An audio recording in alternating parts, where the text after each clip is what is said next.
Hello and welcome to Sportsbet Daily, Tuesday, the 2nd of April. And what a show we have lined up today. It is an eclectic mix here. We're going to start with IPL update with the lovely Ed Hawkins, followed by crypto betting with Theo Goodman. Very interesting indeed.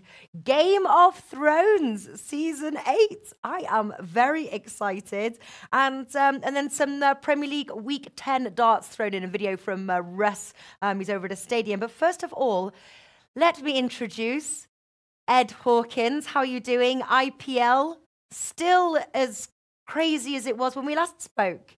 Obviously, there was possibly even more crazy, Natalie. Things are happening which are barely believable, and we'll go on to talk about that in the Sunrisers Delhi preview. But you probably want me to start spouting off about Chennai and Mumbai, which is a big clash tomorrow.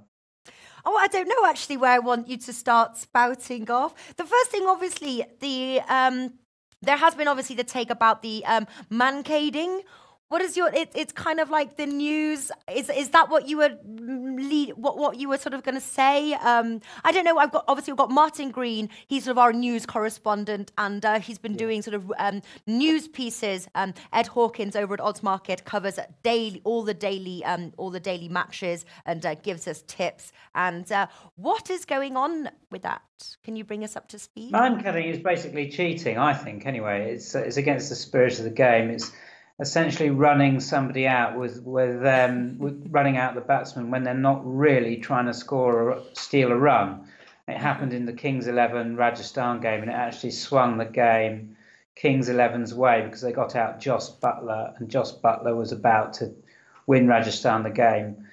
And it affected Rajasthan for a couple of games, but they've got back on track today. They've won their first game. They've beaten Royal Challengers Bangalore, who have now lost 4 in a row, and they've got Virat Kohli, AB de Villiers, two of the greatest batsmen to ever have played the game in their team, and lots of people scratching their heads about how poor Royal Challengers Bangalore have been so far this season. But 'twas ever thus, Natalie. They're an appallingly short-priced team.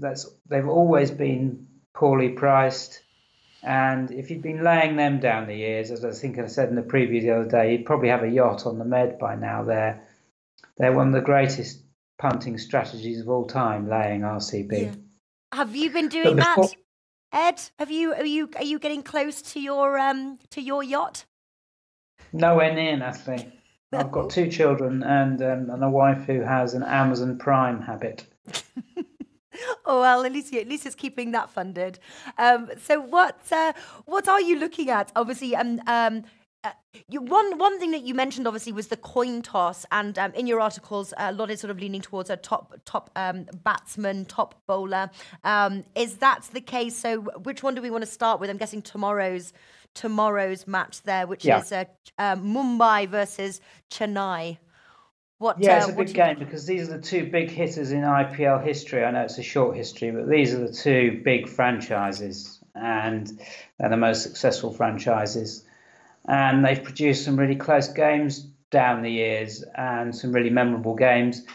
And strangely enough, although Chennai are the holders and they're looking very, very good for a back-to-back title this season, Mumbai have actually got the wood on Chennai. They've won more head-to-heads. They've got 13 wins, and Chennai have won 11. So this could be a really cracking game tomorrow. But I think if you're going to be having a bet on it, you'll want to be aware of that coin toss, which you mentioned just a second ago. There's a 62% bias, 61 to 62% bias for the chaser at the Mumbai ground. And listen, if Chennai win the toss, they're going to chase. Okay. And they must be approaching about 85% win rate when chasing now over this season and last season. So I wouldn't want to be against Chennai if they were batting second. Mumbai have had real significant problems with their bowling this season as well. They're one of the worst performing bowling units. And that's going to take time to get right. Now, you might argue they've got Jason Behrendorff, the Australian fast bowler, who's going to come back into their lineup. He should come back into the 11, and that gives them added strength. But it's a big ask for him to come in and perform straight away. because he's just got off a plane from the UAE because he's been involved in Australia's one-day tour against Pakistan. So it might take him a couple of games to get up to speed. So it's probably not a reason to discount that poor Mumbai bowling unit form. And also, I've got major problems with their batting lineup at numbers 4 and 5. I think they've got issues there. Yuvraj Singh and Kieran Pollard are just getting too old to be striking at the sort of rates they need to be. In their last defeat against Kings 11, they were really poor, those two, and they probably cost them the game because they were just too slow. And that was their second defeat of the season. They've won 2 out of 3. The only team they've beaten is Bangalore, and it was a bit of a tight game, that one. And considering how poor Bangalore have been, the Mumbai form is not really holding up at the moment. And as I said, they've got selection issues. And the bookies are struggling to split these two. And I think a lot of people will think, well, because Chennai are so strong and they've been so consistently strong, they don't appear to have a weakness this season, then if Betfair are going 5 to 6, Chennai, or I think you can get 10 to 11 with Labrooks, that's a good price about Chennai. I don't think this should be close to a choice affair. I think there's a gulf here. Okay. I think Chennai is a decent bet. And if they win the coin toss, or even now, do you think will those price basically as soon as that coin has been tossed? Do you think that those prices then just like plummet way down? Yeah, I mean Chennai are going to shorten up pretty dramatically. I think if they're going to chase. Okay. So you have to bear that in mind. If you look, Chennai are value. They're pure value by the letter of the law. Chennai are a great value bet at 10 to 11 Labrooks now because of the importance of the coin toss. There's nothing wrong with taking that bet now because we know they're going to get cut if they do chase. But if even in the first 6 overs, Mumbai could well start strongly and their price will come up again. Yeah. So just bear that in mind. If you're able to get sort of around about that sort of 10 to 11 price in running like 1.9 around that area, Chennai, with the chase in their favour, that's still a strong bet. Yeah. And interesting as well, just looking at the, we have a tool on Odds Market, it's odds comparison here for the match. The line actually opened on Chennai at 1.75. You can now get as high as 1.9 with Unibet, 1.9 with BetClick, and 1.8 with Bet365. So a little bit of difference there. And it's interesting to see, though, that it seems that the money has gone on. Mumbai Indians started at 2.2, now is 2 to 1.95 to 1.9. Yeah, I think around 1.8, Chennai was probably right. 1.75 is a bit short, but 1.8 would be about where I'd have it for this line. Okay. So I can understand why people have come for Mumbai at 2.2, but it's come the other way now. The flip flop is close, and I think there'll be a lot of money for Chennai now once people start to look at those prices now that the games are out of the way today. And I mean, it's interesting. We're going to talk about Sunrisers v Delhi now. Mm-hmm. And that's a game which the bookmakers are struggling to split the two again. And I can't understand some of the numbers there.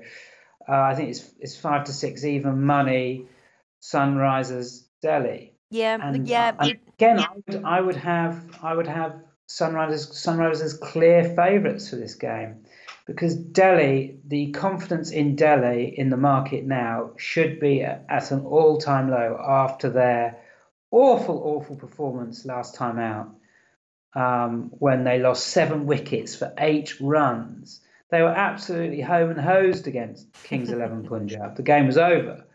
1.101 shot which went down, and it's just hard to have any faith in them again now in the tournament. I know we're saying this after like barely 2 weeks, but it was such an appalling performance that there is no confidence in Delhi now out there in the markets, and I'm really surprised that the layers are struggling to split these two teams. Yeah. When we obviously first spoke, so we're just over a week into the tournament now, and you were focusing on obviously on other bets. Now it seems to move to the outrights of the tournament. Is that because we've been able to see a little bit of the teams, and it's almost a little bit the same with sort of tennis. Sometimes sort of outright betting likes to sort of wait a little bit before, just to see how people enter the tournament. Has that been your case? Yeah, I think that's right. It has settled down, and it's settled down to the status quo, which is something punters absolutely love. We want to know what we believe to be true, to be shown to be true in the matches. So Sunrisers and Chennai were vying for favourite position, and they appear to be the two best sides at the moment. Mumbai have started poorly. They were vying for second or third favouritism with some layers, and they have started sloppily and slowly. But that is the status quo. That is how Mumbai start. They've always been a sluggish starter in this tournament. And other sides like Royal Challengers Bangalore, as I mentioned earlier, they've lost 4 in a row now. I think it's 5 if you go back to last season. That is entirely consistent with their IPL form. Since it started, there have been a consistent letdown. Rajasthan are doing 1 win out of 4, and that's a shame for them because they really need to start quickly, because they're going to lose a whole raft of their players once the World Cup squads start going away to prepare for that tournament, which is at the end of May. They're going to lose Joss Butler, who top scored for them, and I hate to say that they're a one-man team, but if Butler doesn't perform, Rajasthan don't perform. So they've got some struggles on. Delhi, I mentioned, are incredibly inconsistent. Went off like a rocket with a great win against Mumbai, appalling against Kings 11. They also threw away a winning position against Kolkata in almost identical circumstances, with a terrible collapse when they were chasing and they were on course for a win, and they had to go to a super over to get the win. So those two incidents with Delhi just mean that the status quo with them has been reinforced. They're not a side to be trusted. They can't put performances back to back. So punters are probably pretty happy with the way things are going at the moment. It's a bit of a repeat of last season, Sunrisers and Chennai looking the two strongest teams. And if you're on those two teams, great. You'd be very happy, I think. Is there still value to jump on it now? Yeah, I think there's still value to jump on Chennai. They're going to make the playoffs. Yeah, I just can't see the way they're not going to get to the playoffs. And then they're a win away from the final, probably, because they're going to finish it. I think they're going to win the league, and they've got 1 win away from the final. And if they don't win their playoffs, then they've got another chance in the eliminator. So I think Chennai are still a good bet. Okay, all right. And okay, so just to wrap up here, you're putting money on the Sunrisers at 1.8, and then Mumbai Indians versus Chennai, taking Chennai Super Kings. And again, if you can get that good price right now, William Hill 1.91. It's literally just gone up from 1.9 to 1.91. Is it going to move a little bit higher? It seems to be moving higher and higher. Should we wait like an hour? It might creep up a bit more, but I mean, talking about the Sunrisers there, 1.8. That's the price I'd have them at. But you're going to be able to get 5 to 6 with Betfair Sportsbook, I believe. So Sunrisers should be clear favourites for me on that game, and the layers are struggling to put clear water between them when it shouldn't really be that difficult, in my opinion, given what Delhi have done in those last 2 games. All right, so you've got you're betting on the outrights on both the matches. Any other leans or tips that you've got your eye on? I'd like to be thinking about top bowler market again, and it's difficult to get to grips with that market at the moment because we're seeing players missing out on games. AJ Tye, the top wicket taker last season, didn't start off in the Kings 11 Punjab team. He was delayed in Australia, and he's not had a great start to the tournament. He's been in and out, so there might be a little bit of value there because he's going to be drifting to big numbers now. But No one's really taken the bull by the horns for top bowler market. Sandeep Lamichhane, who I am banging on about all day long for top Delhi bowler. He's just the best bowler they've got in terms of strike rate, and by strike rate I mean he takes the fewest number of balls to take wickets, so he doesn't need to bowl as often as his teammates. So he's going to be consistently a good bet to be top Delhi bowler in an individual innings, in an individual match. And we've seen prices around 3-1, 7-2. He's probably going to be around that mark again for this game against the Sunrisers. He was a little bit unfortunate to miss out. We tipped him up in that game against Kings 11, and he was basically in front with just a few overs to go. He had 2 wickets to his name, but he wasn't able to hang on. Chris Morris came back with some late wickets, and he pipped him to it. And that's kind of the problem with Sandeep a little bit, because he rarely bowls at the death where wickets are at their cheapest. We do know he takes more wickets more regularly than any of his teammates, and he should be favourite on the market. So that is one for your notebook. Sandeep Lamichhane, when you're ever seeing 3s or 7-2s or any bigger than that, he's going to be value. And he's a little bit unheralded because people have not really heard of him because he's from Nepal. And Kagiso Rabada is a South African international bowler, and Chris Morris is also a South African international bowler. And they're just bigger names. And that is the way some bookmakers price it up sometimes, just because they have heard of them or they've got more marketing deals, Natalie. And as bizarre as that sounds, that's how the markets operate sometimes. People aren't really looking into their strike rates or how often they actually take wickets. So that's another one for your notebook. If you want to work out where the value lies on top bowler markets, go through each individual bowler's strike rate on a website like Cricinfo, and you'll be able to decipher where the value is. All right. Great information. Ed Hawkins also writes daily cricket articles for us over at Odds Market, and do give him a follow as well at Cricket Betting. Ed Hawkins, an absolute pleasure, and we will check in maybe next week as well, see how everything's going and the tips you have for us. Take care, and I'll speak to you soon. Thanks, Natalie. All right, so IPL 2019 heating up, but now we move over to crypto betting. Crypto and sports betting, a match made in heaven. And this is from Theo Goodman. Very interesting indeed. And I've got some good questions here. Theo, welcome. Hi, thanks for having me. An absolute pleasure. Now, obviously, again, article written at Odds Market. These videos will be clipped, and I will put to it. It's a good read, and it's true. It's a growing market. More sports books are sort of becoming crypto, Bitcoin sports books. The first question, though, that I've got to ask is it attractive for Europeans, where obviously everything is legal? Mm-hmm. You don't pay taxes on the money. Is it as appealing for Europeans as it is for sort of the North American markets? I mean, of course, it got its start, in the North American market.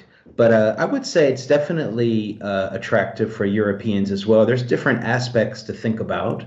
First of all, there might be less fees involved.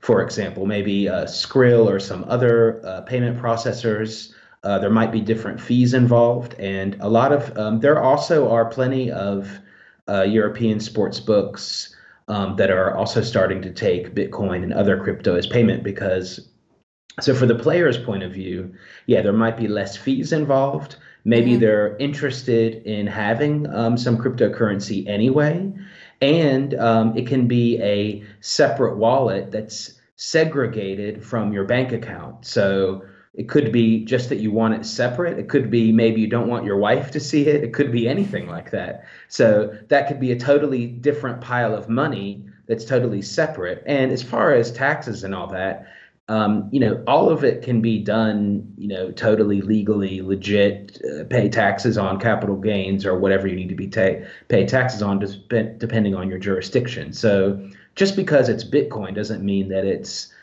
illegal per se. So it's becoming more and more mainstream, little by little. Yeah. What As well, obviously, the other thing that I do sort of SBR News, and we talk about sort of Bitcoin and things, and how it relates to sports betting. Obviously, one of the factors is that the volatility of Bitcoin. If you don't take your money out of Bitcoin, it could be 1 minute worth a lot more or a lot less than what it was originally, unless obviously you take it out immediately, you withdraw it immediately. What's the volatility of Bitcoin like at the moment?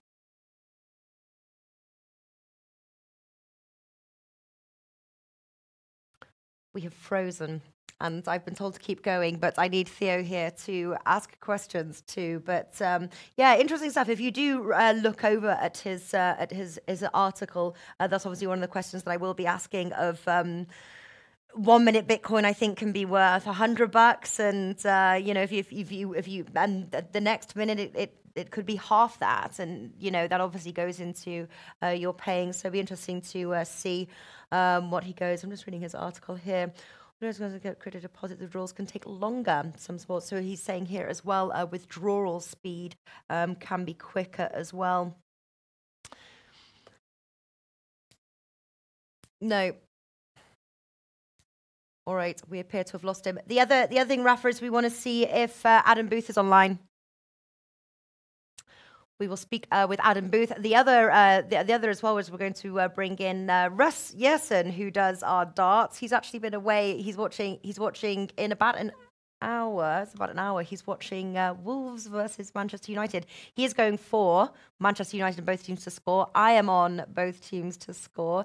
And so hopefully we'll get Theo back. But in the meantime, we're going to skip over to Adam Booth. We're talking about Game of Thrones.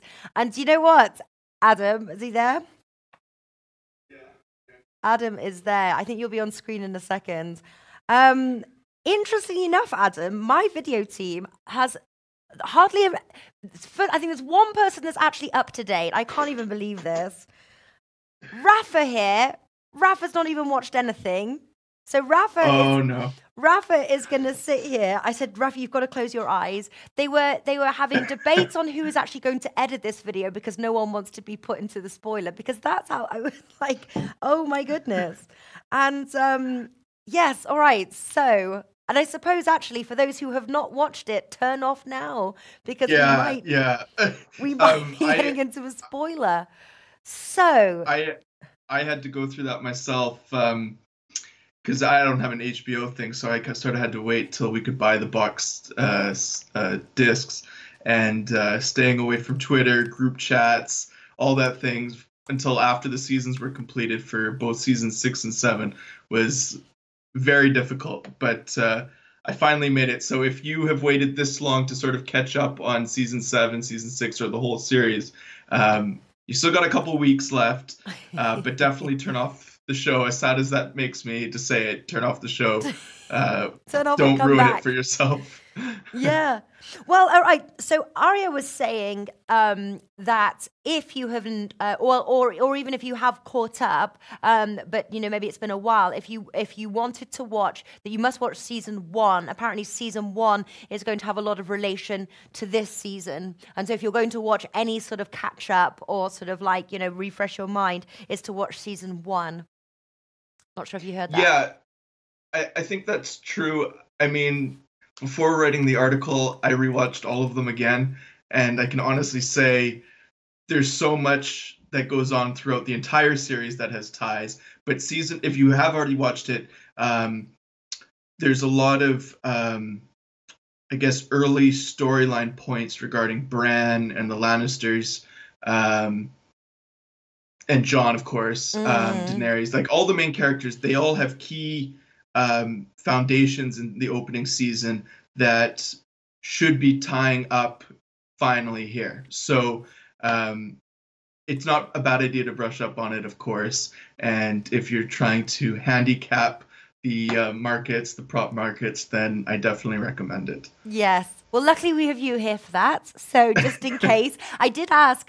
So I asked Sophia in video. She said that she did the whole catch up. I said, how long did it take? And she said it took a month, and because that wasn't binge watching. So I was like, it's kind of like a commitment, but a good one. Yeah. So I did. I was speaking there. I said, right, let me just recap, because I've watched it, and we would wait like it's on HBO, and we watch it like once a week, because normally I like to like build it up a little bit, because you're left at like the cliffhanger. You got to discuss it afterwards too with everybody, you know, right? Exactly. So yes, so obviously right at the end, and then now obviously really do turn off, because this is right, this is, if you've watched it, right, you're just double checking, you watched it right till the end. Yeah. Yeah, okay, cool. All right. Because it was looking like the Queen of the Dragons was the one, until she lost a dragon to the Night People. The White Walkers, to the White Walkers, and you were thinking that she's got the Unsullied, she's got like the Targaryens, like you're like she's the one that's going to win all of this, even though the White Walkers are pretty scary and strong. Because season 6 ends with the final shot is Cersei has finally lost her last child, and she is sitting on the Iron Throne herself, and you sort of see Jaime off to the side being her right-hand man, and then the final scene is Daenerys on her armada coming across the Narrow Sea with absolutely, thousands of ships and her dragons flying over top, and you think, okay, season 7, she's going to come to Westeros and she's just going to roll over everybody. Who's going to stand in her way? And then, as you said, she loses a dragon halfway through season 7. And so it's like, well, you've only got 2 left, Daenerys. You've still got a whole army to conquer. And also somebody else has her dragon. So it's not even like, it's like someone else, you're like, the playing fields are like level now, or get because the White Walkers, they're pretty like, going to be hard to kill. But well, obviously a lot of, because I think one of the main things when you start from season 1 and, all of a sudden it's like main characters die, and you're just like, wow. And I think that's what just kept everyone gripped. It's like, just because they're a main character, they're just, they die. Yeah. And George R.R. Martin has no qualms with killing off key characters at points when you think everything's going right for them. We've seen that. Whether they're being poisoned, beheaded, and it's yes. And so obviously, no surprise, there's a lot of markets on who is going to die. And I'm actually really one we've got, obviously, who will die. We've got Brienne at evens, Bronn at 2.1, Arya at 2.25, Jon at 2.25, and Gendry at 3. Do you think it's got to be a shot in the dark, or do you know something that we just don't know? Like, have you had sneak peeks or because Jon Snow, wasn't he sort of brought back to life, kind of? I thought he was sort of brought, so really he's like the undead now. So I would say not him. Yeah, I mean, the undead sort of have a evil connotation. He was brought back by the Lord of Light, supposedly the good guy's side, the side that's fighting against the undead. But you're right. I mean, he was dead, and so we've got to take him off the picture. He's definitely not. I don't think he can die. Or time will tell. I suppose. Well, that's the thing. Is I mean, I think no matter what you decide for your biggest theories of the season, you have to think George R.R. Martin is not going to write, and of course the HBO writers are not going to have a fairy tale ending.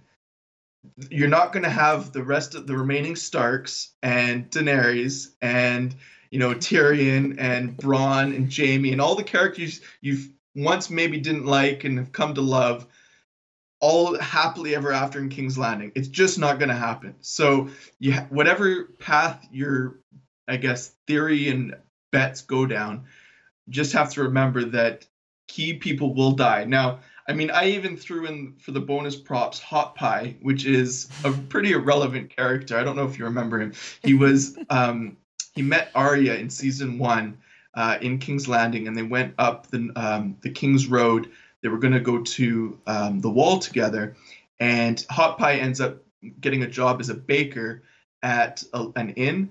I threw him in there as someone to die because I feel like that's just the kind of dark thing that George R. R. Martin would have in the show, where a perfectly innocent bystander is just going to somehow get killed by a White Walker irrelevantly.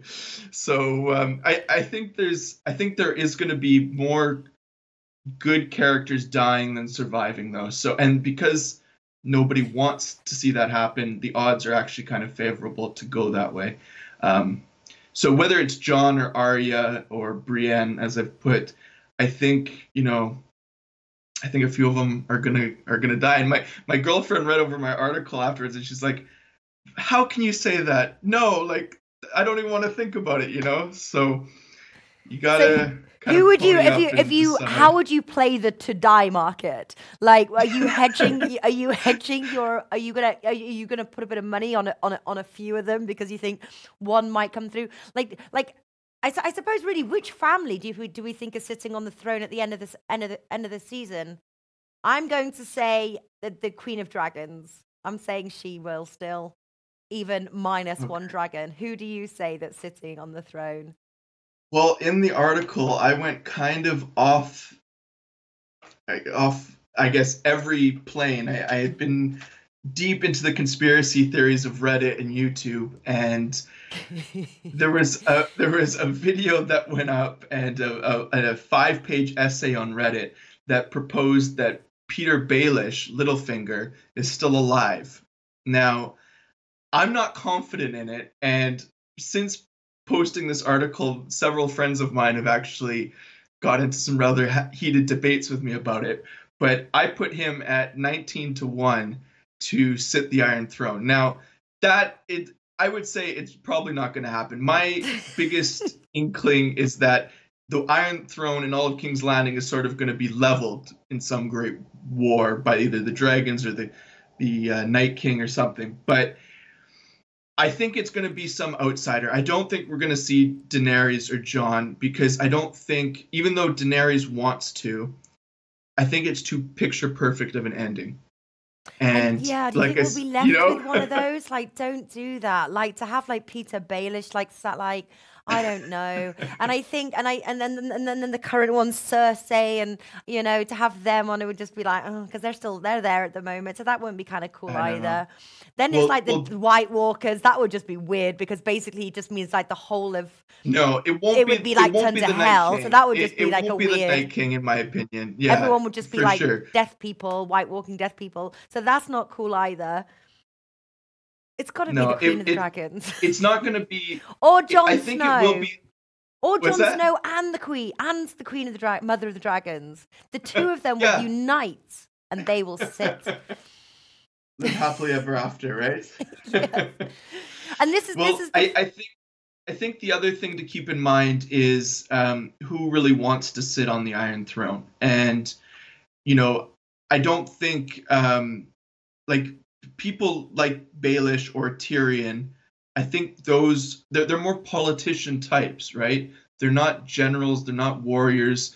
Daenerys, I don't think she would actually make a good ruler. They've sort of built that theme, even before she came across the sea.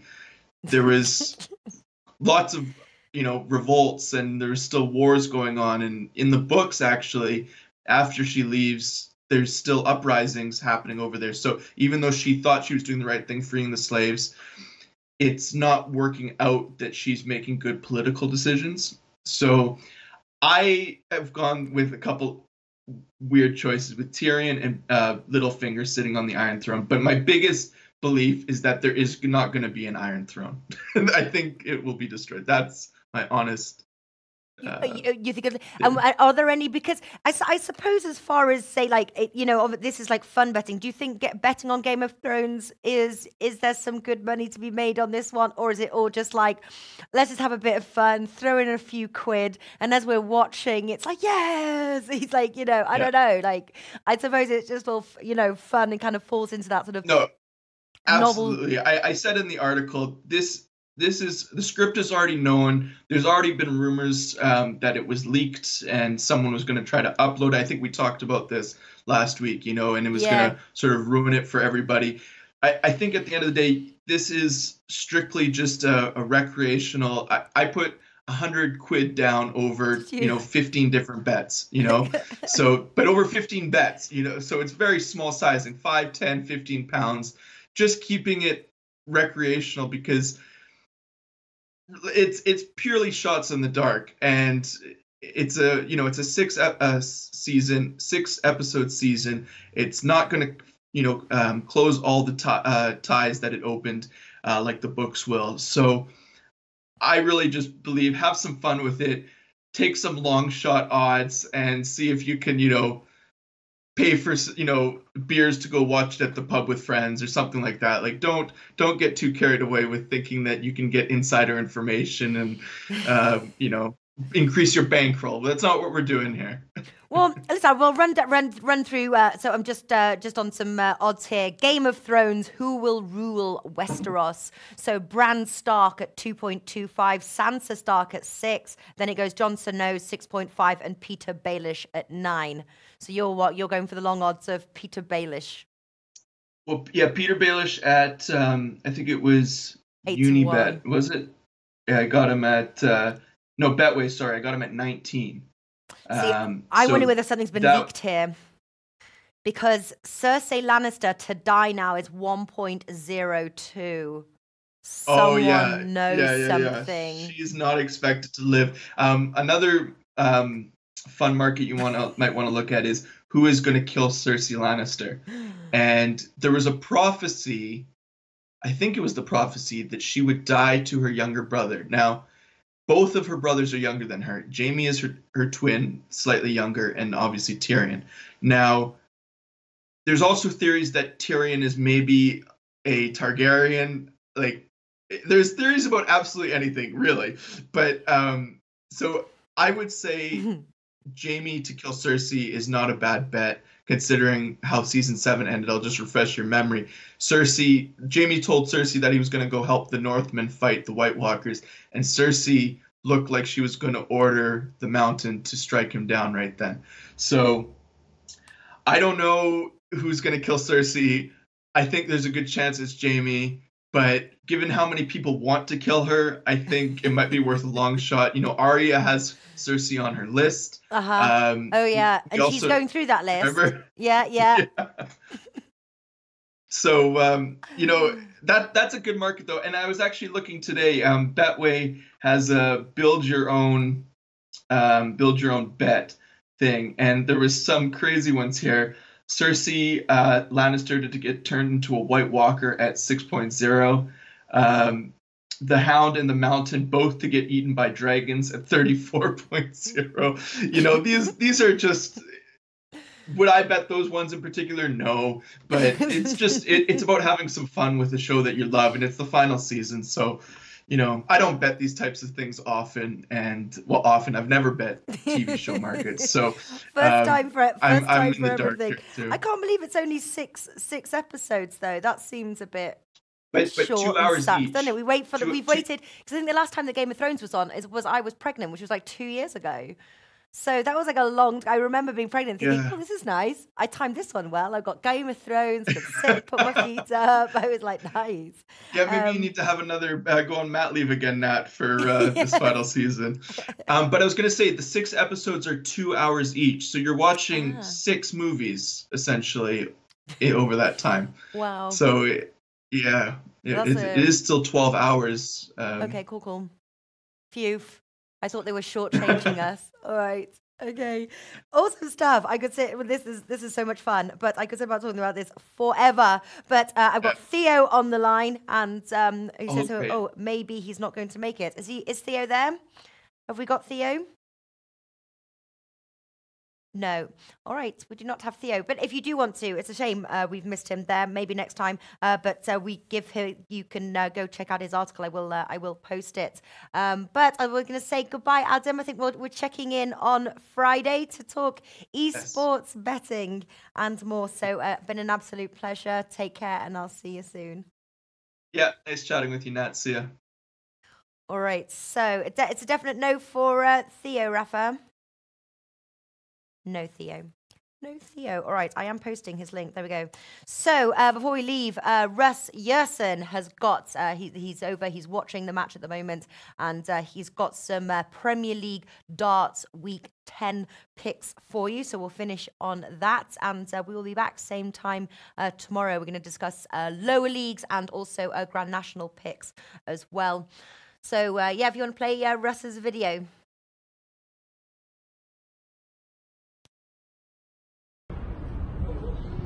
Hi everyone, it's Russ Yersh here again. We're going to preview week 10 of the Premier League of Darts, which is in Belfast. Here are some top tips for you. Rob Cross against Daryl Gurney. We think Daryl Gurney can get the win here. He's 2-1, but he's got the massive home crowd from Belfast, and I think he'll be able to get the job done over Rob Cross, who is comfortably sitting in the top 4 and may not be on his mettle here. So we're going for Daryl Gurney to win. Michael Smith versus Peter Wright. Peter Wright is in woeful form. Michael Smith is just picking up a bit of form level late, and I think Michael Smith can get the job done here. So those are 2 tips for the Premier League of Darts Week 10. Hi everyone, it's Russ. Lucky man. I wish I was there. And I was just reading as well on the chat. Manchester United are 1-0 up. So I'm going to love you and leave you. Go and watch the rest of the match here. And yeah, we'll do. Yes, Wolves, Manchester United, both teams to score. I said it. Yes, yes, yes. There we go, Flash. Told you they would score. All right, guys, been a pleasure. And be back same time tomorrow. Take care. Enjoy the rest of the match, Wolves versus Manchester United. And I'll see you soon.